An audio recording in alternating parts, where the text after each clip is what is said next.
solo 3 meses, y a sus 2 años, su madre se casó con otro hombre y lo envió a vivir con una abuela anciana en una granja.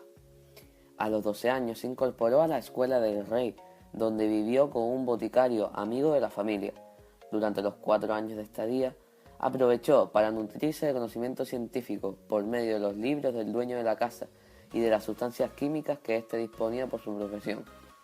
En 1659 murió su padrastro, por lo que él regresó a la casa de su madre para colaborar con las tareas agrícolas. Sin embargo, Newton se dio cuenta que esa no es la vida que desea llevar. Hizo todo lo posible para no permanecer en la granja familiar. Su madre deseaba que la administrara. Fue un desastre. El resultado fue una suma de torpezas calculadas de antemano. Newton no deseaba realizar trabajos tan inferiores. Anna se resigna y ve partir a su hijo a Cambridge. Newton ingresa al Trinity College en 1661. Sin embargo, sus verdaderos intereses no estaban en las clases, sino en la biblioteca. Richard Westphal escribe en 1661 el programa de estudios de Cambridge, establecido casi un siglo antes por el estatuto. Se encontraba en avanzado estado de descomposición. Los estudios en Cambridge no habían roto el molde que había prevalecido durante siglos y cuyo modelo principal era Aristóteles. El vigor intelectual había desaparecido. Hacía mucho tiempo se había transformado en un ejercicio repetido, mecánicamente, sin entusiasmo.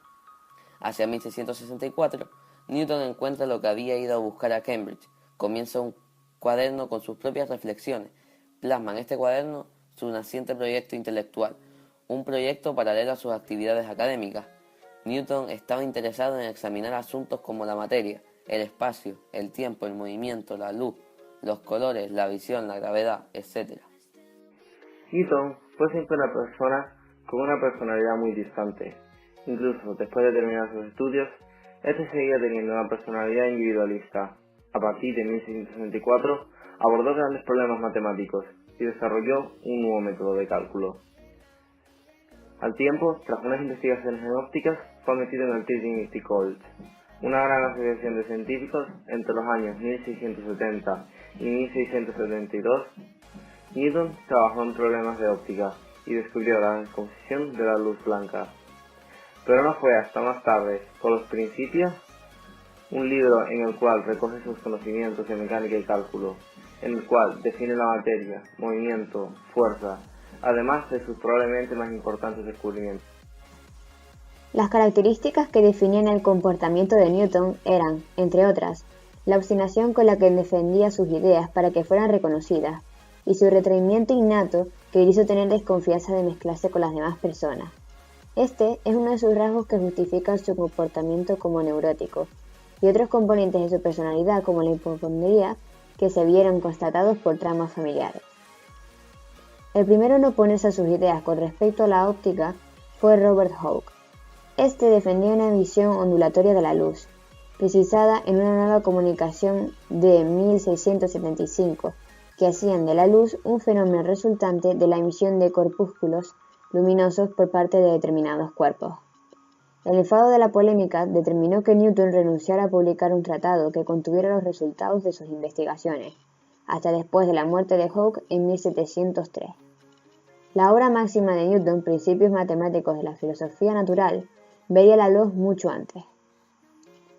A finales de 1701, Newton fue elegido de nuevo miembro del Parlamento como representante de su universidad, pero poco después renunció definitivamente a su cátedra y a su condición de Fellow del Trinity College, confirmando así un alejamiento de la actividad científica que se remontaba, de hecho, a su llegada a Londres. En 1703, Newton fue elegido presidente de la Royal Society, cargo que conservó hasta su muerte. En 1705 se le otorgó el título de Sir. Pese a su hipocondría debido a su condición de niño prematuro, Newton gozó de una buena salud hasta los últimos años de su vida.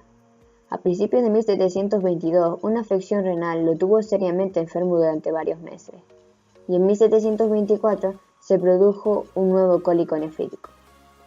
En los primeros días de marzo de 1727, el alojamiento de otro cálculo en la vejiga marcó el comienzo de su agonía. Newton murió en la madrugada del 20 de marzo tras haberse negado a recibir los auxilios finales de la Iglesia. Actualmente la tumba de Isaac Newton se encuentra en la Abadía de Westminster en Londres, Reino Unido.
La tercera ley de Newton. Siempre que un objeto ejerce una fuerza sobre un segundo objeto, el segundo objeto ejerce una fuerza de igual magnitud y de direccionalidad contraria. Esta ley se enuncia con la frase: a cada opción siempre se opone una reacción igual. Y un claro ejemplo de esto lo podemos ver cuando nosotros empujamos un objeto pesado, ya sea una mesa o un armario.